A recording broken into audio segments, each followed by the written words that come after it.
আমি জয় বলছি। বাংলাদেশে কোনো শক্তি নাই আওয়ামী লীগকে ভোটে হারাতে পারবে। কার্যক্রম নিষিদ্ধ দল আওয়ামী লীগের সভানেত্রী শেখ হাসিনার মৃত্যুদণ্ড ঘোষণার পর দেশের রাজনৈতিক অঙ্গনে নতুন করে আলোড়ন সৃষ্টি হয়েছে। শেখ হাসিনা মৃত্যুদণ্ডের সাজা পাওয়ায় দলটি এখন কারো নেতৃত্বে চলবে নাকি এখনকার মতো দুর্বল অবস্থায় টিকে থাকবে, সে প্রশ্নে নানা আলোচনা ও জল্পনা কল্পনার ডালপালা মেলতে শুরু করেছে। রাজনৈতিক বিশ্লেষক, দলীয় সমর্থক এবং সুধী সমাজের কেউ কেউ বলছেন, আওয়ামী লীগের আপৎকালীন নেতৃত্ব সাবেক স্পিকার শিরীন শারমিন চৌধুরীর হাতে তুলে দেওয়া হতে পারে। পাশাপাশি দ্বিতীয় প্রধান ব্যক্তি হিসেবে সাবেক মন্ত্রী সাবের হোসেন চৌধুরীর নাম নিয়ে রাজনীতিতে আলোচনা রয়েছে।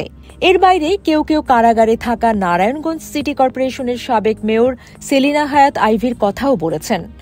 আওয়ামী লীগের নেতৃত্বে শেখ হাসিনার বাইরে তাদের কথা ভাবার প্রধান কারণ হল তাদের বিরুদ্ধে খুব একটা অভিযোগ নেই। তবে এই সবকিছুই ভারতে পালিয়ে থাকা আওয়ামী লীগ প্রধান শেখ হাসিনার উপর নির্ভর করছে। তিনি সবুজ সংকেত না দিলে আওয়ামী লীগের নেতৃত্ব নিতে কেউই রাজি হবেন না। বিভিন্ন সূত্রের তথ্য বলছে, আওয়ামী লীগের ভবিষ্যৎ নেতৃত্বের আলোচনায় প্রথমেই আসছে সাবেক স্পিকার শিরীন শারমিন চৌধুরীর নাম। ২৪-এর ৫ই আগস্টের পর তাকে প্রকাশ্যে কোথাও দেখা না গেলেও তিনি সরকারের নজরদারির মধ্যেই রয়েছেন বলে বিভিন্ন সময়ে গণমাধ্যমের খবরে এসেছে। বিদ্যমান সংবিধানের মতে পরবর্তী সরকারের জন্য নির্বাচিত সংসদ সদস্যদের শপথ পড়াতে তাদের দরকার পড়তে পারে।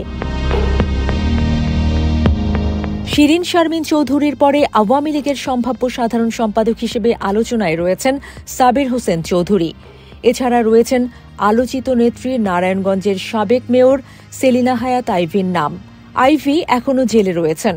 কয়েকটি মামলায় সম্প্রতি তার জামিন হলেও নতুন করে আরও 4 হত্যাসহ 5 মামলায় তাকে গ্রেপ্তার দেখানো হয়েছে। অন্যদিকে সাবের হোসেন চৌধুরী গ্রেপ্তার হলেও পরে জামিন পেয়েছেন, যদিও তিনি রাজনীতিতে এখন নিষ্ক্রিয়। রাজনৈতিক কোনো অনুষ্ঠানে যাচ্ছেন না, কোথাও কোনো মন্তব্যও করছেন না। তবে সম্প্রতি তার বাসায় ইউরোপীয় ইউনিয়নভুক্ত 3টি দেশের রাষ্ট্রদূতদের বৈঠক নিয়ে রাজনৈতিক মহলে বেশ আলোচনা ওঠে। সাবের হোসেন চৌধুরীর ঘনিষ্ঠ নির্ভরযোগ্য সূত্রগুলো জানায়, শেখ হাসিনার সবুজ সংকেত ছাড়া তার দলের গুরুত্বপূর্ণ দায়িত্ব নেওয়ার সম্ভাবনা নেই বললেই চলে।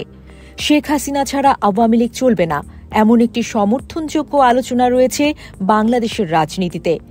তবে শেখ হাসিনার মৃত্যুদণ্ডের পর সৃষ্ট পরিস্থিতির জন্য আওয়ামী লীগ প্রস্তুত ছিল না।